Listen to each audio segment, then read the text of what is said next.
Maybe the biggest part of my story is just my family. I moved to Vero Beach for flight school. Playing football, especially, I would get invited to a lot of parties. During this time, he's like full weight on this knife trying to plunge it in me. Like knowing the Lord brings me so much peace and joy and just confidence. So I held this dude as he took his last breath, and it triggered this question and said, what is this life for? Yo, what's up, party people? Welcome to another episode of Thrive and Dive. Thriving in life as we dive into deeper conversations. The purpose of this show is to help you thrive in life. If you enjoy the content, be sure to subscribe. If you like this video specifically, be sure to hit that like button. If you're listening to us on Spotify, if you wouldn't mind giving us a 5-star rating, that'd be great as well. We're just so glad that you're here joining us on Thrive and Dive. And today is another lesson that I learned as a teacher. As many of you know, I used to be a high school Bible teacher for 4 years, and a pivotal book that transformed my communication was a book by Dr. Howard Hendricks, Teaching to Change Lives. And I've been going through his 7 principles that will help increase your communication skills, your ability to teach. So if you're a teacher, glad you stopped by. But if you're not a teacher, this is still a great lesson for you if you want to be a better communicator. Because today's lesson actually is straight from Dr. Howard Hendricks' book, The Law of Communication. And the law of communication is built on this premise that he shares in his book. He says, to truly impart information requires the building of bridges. The bridge that you are constructing as a communicator is your information that you want to communicate traveling to the recipients that are listening. You are trying to create a bridge between you and your listeners. And here's the thing. As a communicator, what's more important is the information and the way your listeners think. What you have to say is of less importance because you are going to communicate in a posture, in a way, in a method that will resonate most with your listeners. So you are a professional bridge builder, even if you're not into architecture. As a communicator, you are building a bridge to the people that are listening to you. So the core principle to this bridge building is that you need to be a relationship builder. You need to be a person that develops relationships with the people that you are communicating with. Whether you're a Sunday school teacher teaching to 5 people, or whether you're speaking to hundreds or thousands of people on a Sunday morning as a pastor, you need to have relationship with the people you're communicating to, because that will allow you to connect in a way that nobody else can. It will allow you to form the words and the colloquial language you use to impact the hearers with maximum impact. I want to give you an illustration of why relationships are so important in the classroom or wherever field you find yourself communicating at. I remember having a class of juniors, and they were not very interested in the material I was teaching. The class was hermeneutics, which is the science of studying God's word. And I saw that what was more important than sharing, vocab terms with them was building a relationship with them. And this is how I did this. Might not work for you in your context, but for me, I took our first period on every Monday morning, the whole class time, just to go over prayer requests, praise reports, and specifically with them, I wanted to hear how their weekend was. I wanted all the nitty-gritty details, and they lit up every time we had this moment because they couldn't wait to share what they did over the weekend to the class and to me. And I remember one of these students later down the road who graduated and came up to me and was like, "Hey, we were so good at getting you off topic on those Monday mornings." And I shared with her, no, that was intentional. I wanted you guys to take the whole class period sharing your stories, your prayer requests, and praise reports because I wanted to get to know you guys more. I wanted to understand you guys and build that relationship with you so that when we do get to the more technical information of hermeneutics, I will have something to tie it to. I'll have illustrations at the ready to attach to the information I'm trying to communicate to you. So what they thought they were, as we all did with maybe our high school teacher, try to get them off track, get them to tell stories so that they don't teach material. I purposely had them do that. It was intentional so that I could build that relationship and that rapport with them so that we could have a bonding, a connection. I wanted to build the bridges. Relationships are so important to communication. After you've developed great rapport with your listeners and you've developed a relationship with them, you now have to execute what Dr. Howard Hendricks calls the thought, feeling, and action model. What that means is everything that you communicate begins with a thought. It's a concept. It's a principle. But the information alone is not going to transform those who are listening. It must be connected to feeling and action as well. What do we mean by that? Well, feeling has to do with emotions. As a communicator, if you're just communicating information remotely, robotically, with no sense of empathy, passion, or zeal, most likely your recipient is not going to be convinced of what you have to tell them. Here's the thing. You've got to start with the pre-understanding that most people actually are not interested in what you have to say. Like giving someone your attention and your listening ear is such a wow, I can't believe someone would take the time to listen to me. Like, for example, for this podcast, the fact that you're listening to my podcast right now, I'm just humbled by that. So we got to come in with the assumption that people aren't necessarily bought into what you have to say. So you just sharing thoughts and concepts, as important as true they are, is you've got to convince your listener. So you do that through feelings. You share emotion, you share passion, you share gestures with your hands that you're genuinely interested in the content you are giving. So thoughts, feelings, and then action. Action is you are a living example of what you are teaching. You not only teach what you're teaching, but you model what you're teaching. Because often when it comes to students, things are better caught than taught anyway. They're going to watch your lifestyle over the words that you say. You could say that you love for them, that you care for them, and that you're there for them as a teacher or a communicator. But if you never show up in their moment of need, or you're always quick to brush them off if they have a question, then your actions are speaking louder than your words. So thought, feelings, actions are the threefold method that Dr. Howard Hendricks encourages us to use as communicators. Really understand the thought you're trying to communicate, share it with passion and zeal, and then make sure you're actually living out what you're teaching, because nobody likes a hypocrite and they see right through you.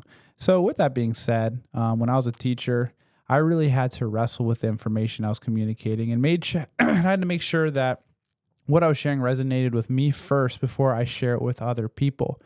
You see, when you're a communicator and you're trying to fake it till you make it and you don't fully understand what you're teaching, you don't fully feel what you're teaching, you don't fully apply what you're teaching, it's really scary, actually. You can get by here and there with a couple lessons, but to truly teach to change lives, you have to be so familiar with the subject you are sharing with them. And to know that you're fully familiar with the subject you're sharing is you've got to be able to feel it and apply it.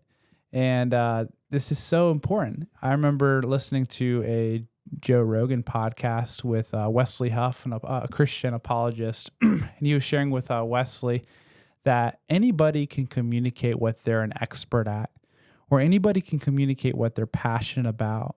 Like if you were to wake up somebody at 2 a.m. and ask them about an area that they're super passionate about, they could give you the information on the spot. They don't need to prepare lecture notes. They don't need to prepare a PowerPoint. They don't need to do research because they live that field. So for you, whatever lesson you're giving, you've got to ask yourself, am I fully convinced of what I'm about to say? Or am I just parroting information?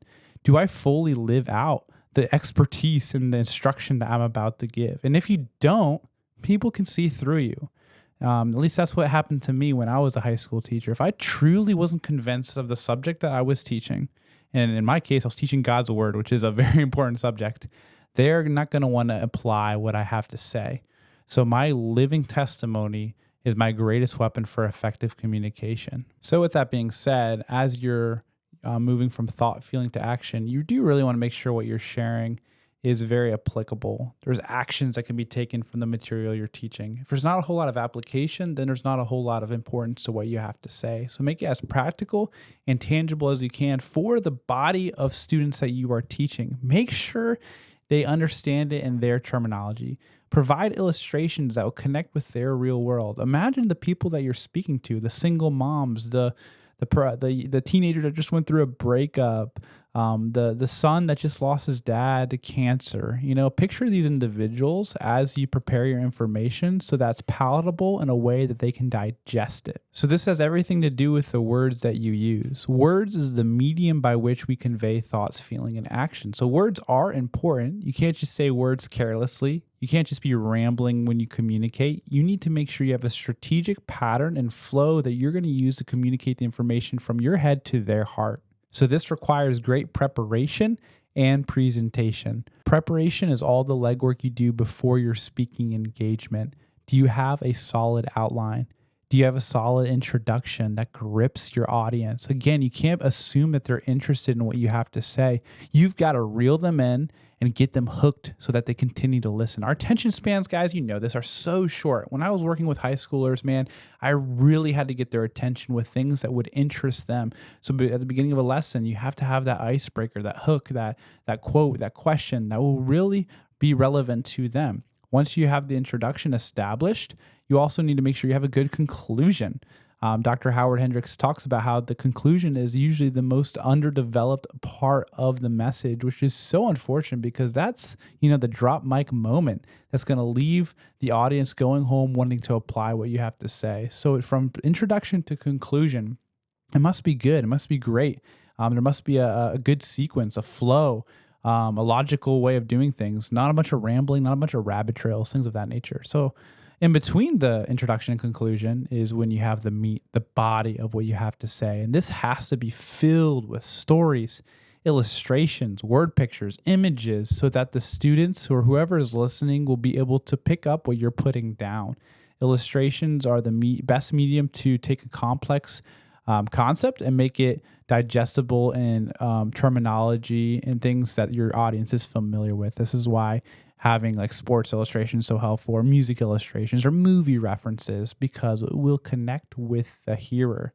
And the illustration's got to have a point. Don't just have random fireworks with no point to the illustration. Let it be tied to a concept that you're trying to drive home. So after you've done the preparation in order to do your due diligence, you now need to work on your presentation. And this has already been alluded to. Your presentation must have some passion behind it. Now, somebody can just ruin the most wonderful piece of information by the way and the tone that they communicate it. Your tone matters. The way you raise your voice and the way you express with nonverbal cues will cause your listeners to really tell if this is truly what he believes or if this is just information he's parroting off a monitor or something, right?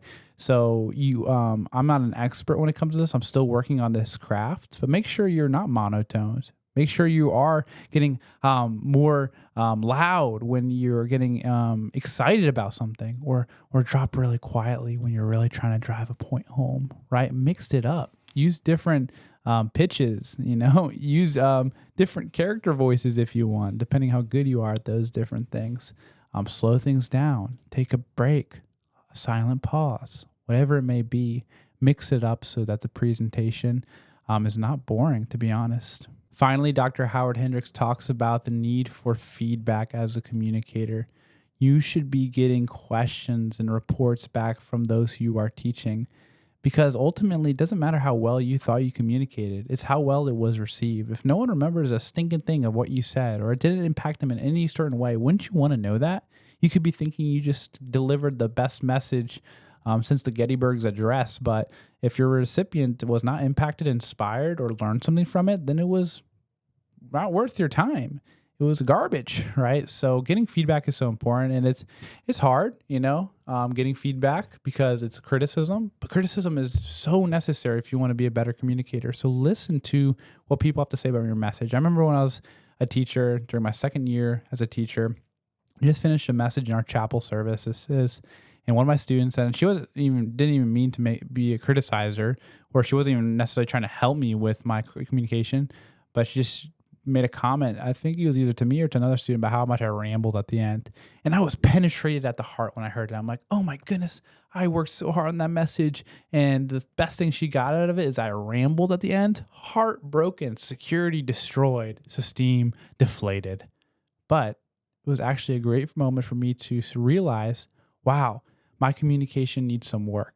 I need to stop rambling at the end of my message. I need to have a well-crafted conclusion that lands the plane efficiently and impactfully, not circling around trying to figure out how to finish the sermon. So criticism is so important. As much as it hurts, maybe, as much as it kind of chips away at our security, it's essential for growth and progress. So make sure you're getting feedback, whether it's written feedback, talking with people that heard your communication, or whatever it may be. It's essential to continue to become a better communicator. So there you go, folks. That is the law of communication. To truly impart information requires the building of bridges. Are you building bridges in your context? That's how you grow as a communicator. That's how you become better at your craft. Well, guys, thanks for listening to this lesson that I learned as a teacher, coming straight from Dr. Howard Hendricks and his book. This is Thrive and Dive. Thriving in life as we dive into deeper conversations. Have a great rest of your day.